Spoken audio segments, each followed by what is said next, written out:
Les relations entre enfants et parents. Enfants, obéissez à vos parents comme le Seigneur le veut. C'est votre devoir. Respecte ton père et ta mère. Voilà le premier commandement que Dieu a donné avec une promesse. Cette promesse la voici. Alors tu seras heureux et tu vivras longtemps sur la terre. Et vous, les parents, ne poussez pas vos enfants à la révolte. Mais pour les élever, corrigez-les et donnez-leur des conseils qui viennent du Seigneur. Les relations entre esclaves et maîtres. Esclaves, obéissez à vos maîtres sur la terre avec beaucoup de respect, d'un cœur sincère, comme vous obéissez au Christ. Ne les servez pas seulement quand ils vous surveillent, comme pour plaire à des hommes. Mais obéissez comme des serviteurs du Christ, qui font de tout leur cœur ce que Dieu veut. Servez vos maîtres de bon cœur, comme si vous serviez le Seigneur et non des hommes. Vous le savez, ce que chacun fait de bien, il le retrouvera près du Seigneur, qu'il soit esclave ou homme libre. Et vous, les maîtres, agissez de la même façon avec vos esclaves. Laissez de côté les menaces. Vous le savez, vous et eux, vous avez le même maître dans les cieux, et lui, il ne fait pas de différence entre les gens. Prendre les armes de Dieu. Enfin, devenez forts avec la force très puissante du Seigneur. Prenez avec vous toutes les armes de Dieu, pour pouvoir résister aux pièges de l'esprit du mal. Non, ce n'est pas contre des êtres humains que nous devons lutter, mais c'est contre des forces très puissantes qui ont autorité et pouvoir. Nous devons lutter contre les puissances qui dirigent le monde de la nuit, contre les esprits mauvais qui habitent entre le ciel et la terre. C'est pourquoi prenez toutes les armes de Dieu. Ainsi, dans les mauvais jours, vous pourrez résister, et après avoir bien lutté, vous resterez debout. Alors debout, prenez la vérité comme ceinture, mettez la justice comme cuirasse. Prenez comme sandale l'ardeur pour annoncer la bonne nouvelle de la paix. Toujours et partout, prenez le bouclier de la foi. Avec lui, vous pourrez éteindre les flèches brûlantes de l'esprit du mal. Recevez aussi le casque du salut et l'épée de l'Esprit Saint, c'est-à-dire la parole de Dieu. Priez sans cesse. Faites toutes vos prières et vos demandes par l'Esprit Saint. Soyez bien attentifs et priez toujours fidèlement pour tous les chrétiens. Priez aussi pour moi, afin que Dieu mette sa parole dans ma bouche. Alors j'annoncerai avec courage le mystère de la bonne nouvelle. Je suis le porte-parole de la bonne nouvelle, et pour elle, je suis attaché avec des chaînes. Priez pour que je parle avec courage comme je dois le faire. Salutations. Je veux que vous aussi, vous connaissiez ma situation et ce que je fais.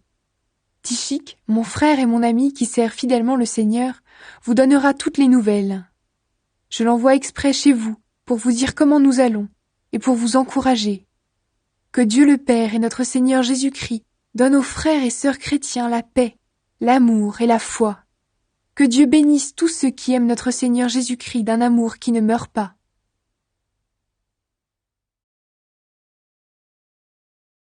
Salutations. Nous, Paul et Timothée, nous sommes les serviteurs du Christ Jésus. Nous écrivons à tous ceux qui appartiennent à Dieu grâce au Christ Jésus, à leurs responsables et à leurs diacres, et qui se trouvent tous à Philippe. Que Dieu notre Père et le Seigneur Jésus-Christ vous bénissent et vous donnent la paix. Paul remercie Dieu. Chaque fois que je pense à vous, je remercie Dieu. Chaque fois que je prie pour vous tous, je prie avec joie parce que vous m'avez aidé à répandre la bonne nouvelle depuis le premier jour jusqu'à maintenant.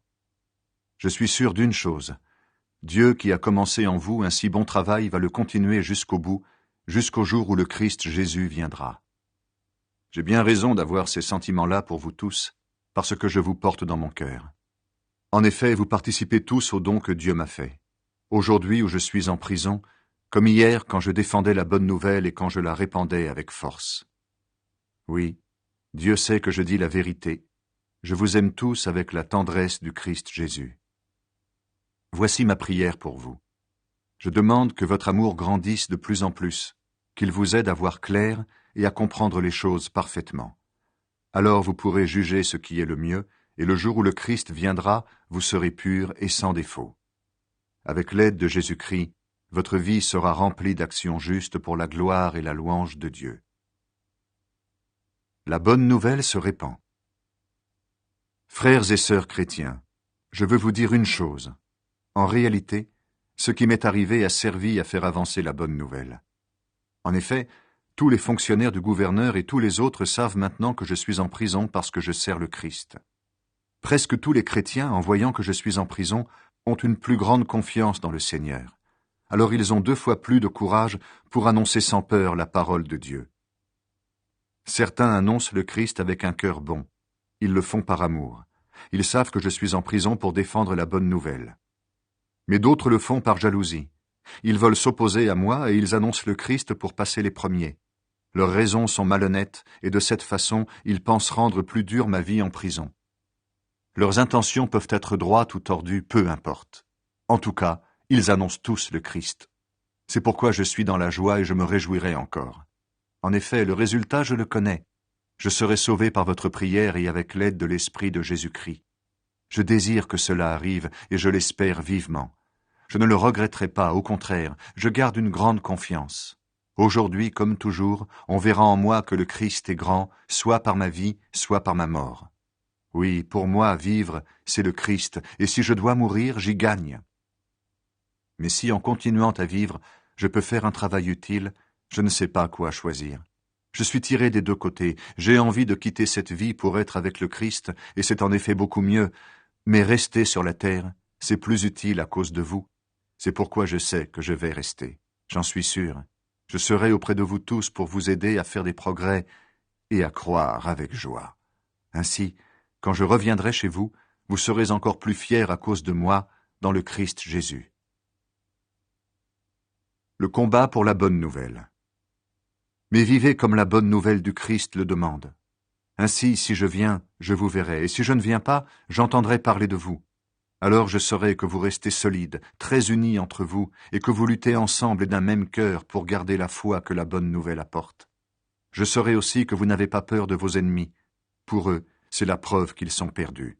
Pour vous, c'est la preuve que vous êtes sauvés, et cela vient de Dieu. C'est lui qui vous a donné non seulement de croire au Christ, mais encore de souffrir pour lui. En effet, nous luttons ensemble, vous et moi. Autrefois, j'ai lutté sous vos yeux et je continue à lutter, vous le savez. Le Christ s'est fait serviteur. Le Christ vous rend plus fort. Son amour vous donne du courage et son esprit vous unit. Vous êtes pleins de tendresse et de pitié les uns pour les autres. C'est vrai, n'est-ce pas? Eh bien, remplissez-moi de joie en vous mettant d'accord. Ayez un même amour, un même cœur, une même pensée. Ne faites rien pour passer devant les autres ou pour que les autres vous admirent. Cela ne vaut rien. Au contraire, soyez simples et pensez que les autres sont meilleurs que vous. Ne cherchez pas votre intérêt à vous, mais cherchez l'intérêt des autres. Entre vous, conduisez-vous comme des gens unis au Christ Jésus. Lui, il est l'égal de Dieu, parce qu'il est Dieu depuis toujours. Pourtant, cette égalité, il n'a pas cherché à la garder à tout prix pour lui, mais tout ce qu'il avait, il l'a laissé. Il s'est fait serviteur, il est devenu comme les hommes, et tous voyaient que c'était bien un homme. Il s'est fait plus petit encore, il a obéi jusqu'à la mort, et il est mort sur une croix. C'est pourquoi Dieu l'a placé très haut, et il lui a donné le nom qui est au-dessus de tous les autres noms. Alors tous ceux qui sont dans le ciel, sur la terre et chez les morts tomberont à genoux quand ils entendront le nom de Jésus. Et tous reconnaîtront ceci, Jésus-Christ est le Seigneur, pour la gloire de Dieu le Père. La responsabilité des chrétiens dans le monde. C'est pourquoi, amis très chers, obéissez à Dieu comme vous l'avez toujours fait. Obéissez-lui, non seulement quand je suis là, mais encore plus maintenant que je suis absent. Avec un grand respect pour Dieu et en tremblant, travaillez pour être sauvés. Dieu travaille en vous, et il vous rend capable de vouloir et de faire les actions qui lui plaisent. Faites tout sans vous plaindre et sans discuter.